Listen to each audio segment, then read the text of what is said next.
Hello बच्चों, good evening. आप सब कैसे हैं? आशा करता हूँ आप सभी कुशल मंगल से होंगे। चलिए, आज हम एक नया अध्याय शुरू करते हैं। कक्षा 9वीं विज्ञान, अध्याय 8, रासायनिक आबंधन।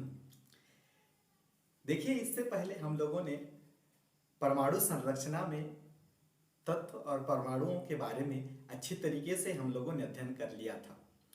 तो मैं उसी चीज को आज आगे लेके चलता हूं, क्योंकि वहां जो चीज हम लोगों ने पढ़ा था वह चीज आज इस अध्याय में यूज होगा। चलिए, हम क्लास को आगे ले चलते हैं। अध्याय 8, यह पहला भाग है इस अध्याय का। अध्याय 8, रासायनिक आबंधन। रासायनिक आबंधन।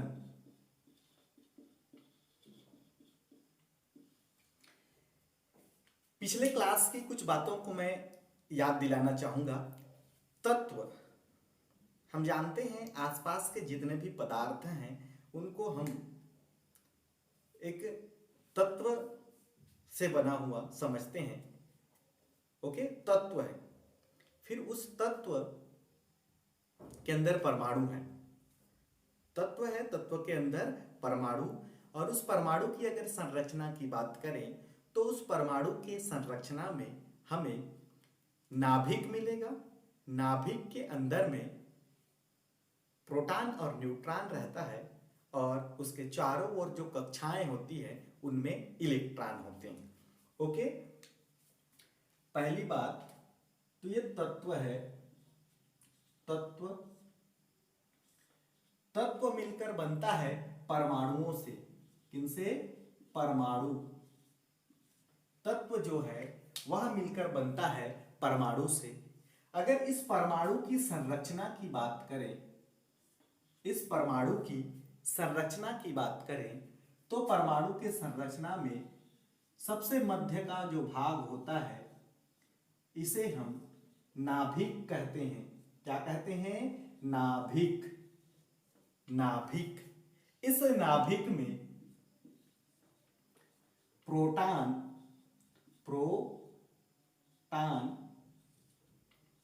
और न्यूट्रॉन पाया जाता है।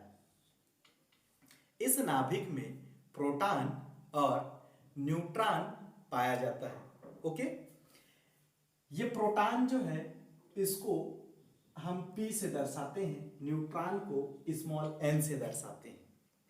ये प्रोटॉन जो है, इस प्रोटॉन के ऊपर धनात्मक आवेश उत्पन्न होता है। धनात्मक आवेश विद्यमान रहता है इस प्रोटॉन के अंदर में। ओके, जो चीजें हमने देख लिया था। ये नाभिक है। नाभिक के बाहर इसे कक्षा कहा जाता है। इस तरीके से ये इन कक्षाओं के नाम क्रमशः K, L, M, N इस तरीके से होती हैं। इन कक्षाओं में एक कण घूमते रहता है, गति करते रहता है, जिसे इलेक्ट्रॉन कहा जाता है। इलेक्ट्रॉन। इस इलेक्ट्रॉन पर ऋण आवेश होता है। ओके, तो ये जो कक्षाएं हैं, इन कक्षाओं में एक निश्चित संख्या में इलेक्ट्रॉन विद्यमान होते हैं या भरे जा सकते हैं। ओके, कक्षा में कितने इलेक्ट्रॉन होंगे, इनकी व्यवस्था भी जो है निश्चित होती है। ओके, कक्षा में इलेक्ट्रॉनों की संख्या निश्चित होती है। कक्षा में इलेक्ट्रॉनों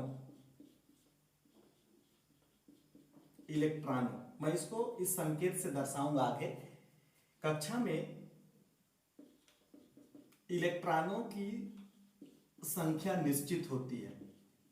जो भी संख्याएं होंगी किसी कक्षा में इलेक्ट्रॉनों की, वह निश्चित होगी।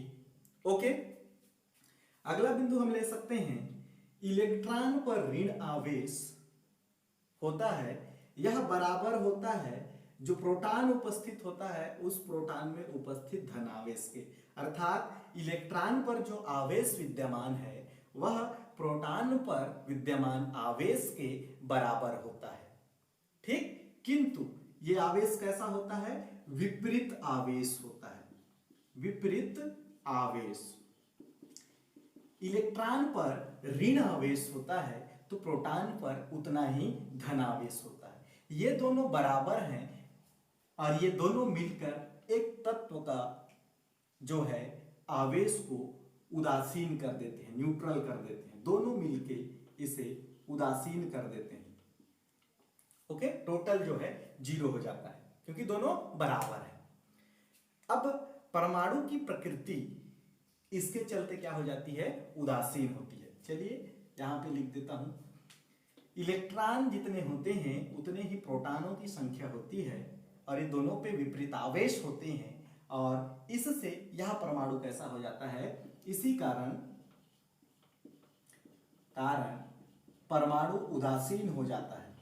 परमाणु उदासीन हो जाता है। परमाणु उदासीन हो जाता है क्योंकि जितने इलेक्ट्रॉन हैं, जितने ऋण आवेश हैं उतने ही धनावेश होते हैं। ओके, ठीक।